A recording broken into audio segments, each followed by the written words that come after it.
Hello students. तो कैसी चल रही है पढ़ाई लिखाई आप लोगों की? अब लास्ट वीक है, नीट आने वाला है, इसीलिए सोचा कि थोड़ा इस टॉपिक पर भी बात करना चाहिए हम लोगों को। कैसे कैसे रिवीजन चल रही है हम लोगों को? नहीं गौरव सर, आप लोगों को क्या पैटर्न लास्ट के 4-5 दिन में फॉलो करना चाहिए? बायो को कैसे रिवाइज करना चाहिए जो कि बायो में मैक्सिमम स्कोर कर पाएँ? 350, 355, 360 इस तरह के स्कोर बायो में कैसे कर पाएँ? पढ़ते तो हम लोग सब हैं, ठीक है, एनसीईआरटी पढ़ते हैं, ये बात सबको पता है। लास्ट टाइम में रिवीजन बहुत इंपॉर्टेंट हो जाता है और बहुत टफ नहीं है 350, 355 और 360 स्कोर करना।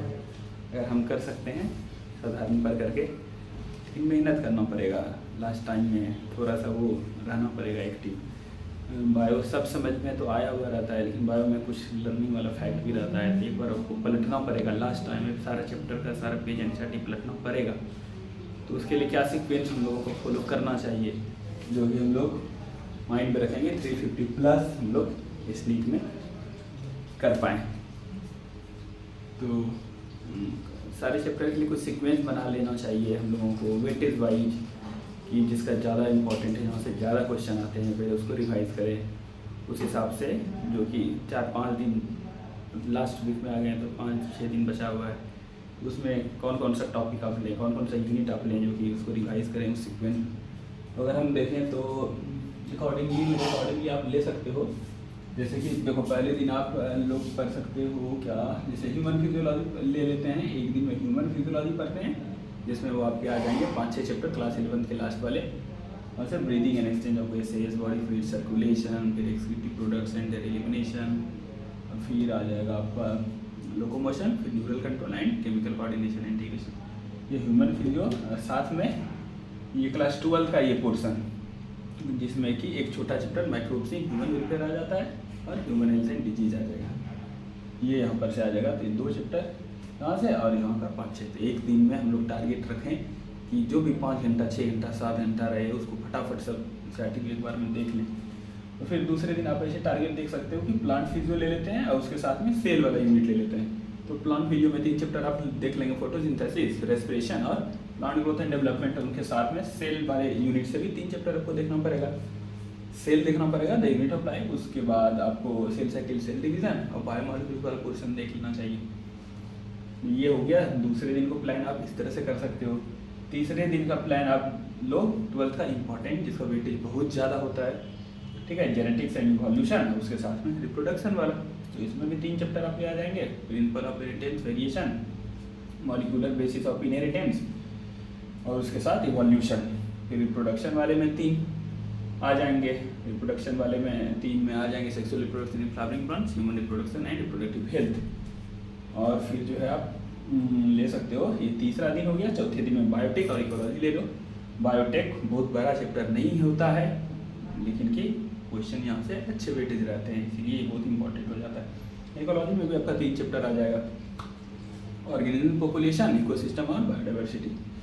और फिर आप 5वें दिन देख सकते हो क्लास 11 का स्टार्टिंग वाला portion, structure organisation in plants and animals.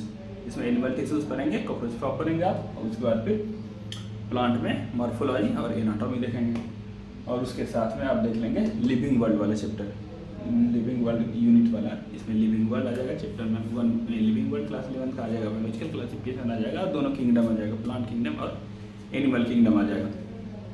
तो इस तरह से 5 दिन में आप बांट सकते हैं। हाँ, लास्ट टाइम में देखना ही पड़ेगा, ठीक है। 5 घंटा, 6 घंटा, 7 घंटा अपने हिसाब से। अगर आप कई बार पढ़े होंगे तो हो सकता है कि आप जैसे पहले दिन देखें तो हो सकता है कि आप 4 घंटे में ये दोनों यूनिट कर सकते हैं। अगर आप पहले किए हैं तो किसी के हो सकता है 5 घंटा लगे, ठीक है। और अभी के टाइम में बहुत ज़्यादा स्ट्रेस नहीं लेना है, ठीक है। आपने जितना मेहनत किया है, ठीक है, उस पर भरोसा रखिए। लास्ट टाइम में हो जाता है प्रेशर की वजह से टेस्ट में स्कोर कम होने लग जाते हैं। बहुत ज़्यादा पैनिक अभी के टाइम में होने का ज़रूरत नहीं है। और पेपर इस बार का भी बहुत टफ आने नहीं जा रहा है, ठीक है, मॉडरेट लेवल ही रहेगा, एनसीईआरटी से ही रहेगा। तो अगर बहुत ज़्यादा टफ पेपर आ रहे हैं अभी के टेस्ट सीरीज में, मैं जैसे देख रहा हूँ कुछ कुछ हो जाता है कि अच्छा लेवल का बायो का क्वेश्चन बनाया जाता है, मतलब कि लैंग्वेज वाला ज़्यादा बनाया जाता है, तो बहुत ज़्यादा पैनिक होने का ज़रूरत नहीं है। पेपर जो है बहुत हार्ड नहीं आ रहा है, बहुत इजी भी नहीं आ रहा है, मॉडरेट लेवल का ही रहेगा, तो बहुत ज़्यादा पैनिक अभी के टाइम में नहीं होना। और उसके बाद कोई किसी को दिक्कत हो सीधा मेरे से बात कर सकते हैं, आप कमेंट में भी लिख सकते हैं। कुछ और पूछना हो, कोई और डाउट हो, कुछ सजेशन हो, या कुछ और बताना चाहते हैं, कुछ आप सजेशन देना चाहते हैं तो आप ज़रूर बताइए। अभी का टाइम बहुत इंपॉर्टेंट है, स्ट्रेस बहुत कम लेना है, फैमिली मेम्बर से बात करना है, अपने टीचर से बात करते रहना है, कोई दिक्कत हो तो बोलना है, ठीक है, बताना है। और मेरे को जो आप लोग जो लोग जानते हैं, या व्हाट्सएप नंबर है, व्हाट्सएप पे मैसेज कर सकते हैं, किसी को ज़रूरत पड़े तो कॉल कर सकते हैं, ठीक है। लास्ट का वीक अब स्टार्ट हो गया है, तो ये बहुत क्रूशियल होता है, इसमें थोड़ा एक टेस्ट खराब हो जाता है तो बहुत प्रेशर हो जाता है, तो टीचर से बात करना चाहिए इस समय में, ये इंपॉर्टेंट होता है। डिप्रेशन में जाने की ज़रूरत नहीं है, डिप्रेस होने की कोई ज़रूरत ही नहीं है। और भी कोई दिक्कत हो तो ज़रूर बात कीजिए, ठीक है, घर में भी बात कीजिए, अपने टीचर से ज़रूर बात कीजिए। कुछ पोर्सन में जैसे कि मार्क्स गिरता है, जैसे बॉटनी वाले पोर्सन में गिरता है, तो तुरंत बात कीजिए, पता करना चाहिए उसमें, टीचर को तुरंत पता चल जाता है कि इस पोर्सन पर यहाँ पर दिक्कत आ रहा है, तो उस चैप्टर को देखिए और रिवीजन कीजिए अभी के टाइम में।